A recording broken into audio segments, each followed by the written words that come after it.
केशरिया हिंदू बाहिनी जिला कमिटीर नूतन कर्मकर्ता नाम घोषणा एवं पुष्पगुच्छ दे संबर्धना कले केशरिया हिंदू बाहिनी प्रतिष्ठाता दिलीप कुमार दास। दिलीप दास सहयोग क्रमे राज्यकर कमिटी सभापति सुधांशु पाणी, राज्य सभापति संतोष बल, राज्य कार्यकारिणी सभापति रुद्रनारायण जीतुबाबू नूतन मयूरभंज जिला कमिटी घोषित करागला। जिला सभापति शांतनु दास, जिला साधारण संपादक सुजय पंडा, जिला प्रभारी चित्तरंजन दत्त, जिला संपादक राधा गोविंद घोष,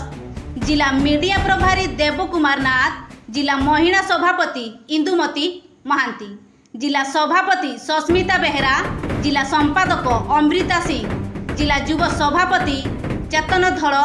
जिला उपसभापति हिमांशु बेहेरा, छात्र सभापति अनुप बेहेरा प्रमुखों नाम घोषणा करा जाइथिला।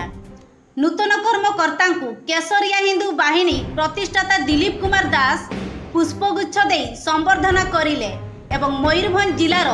प्रत्येक रास्ता कड़े माँ पाई गछटिए लगांतु समस्तंकु निवेदन सह एवं गौमातांकु किपरि कंसेई ठारू सुरक्षा पाइबो ताहा उपरे आलोचना होइथिला।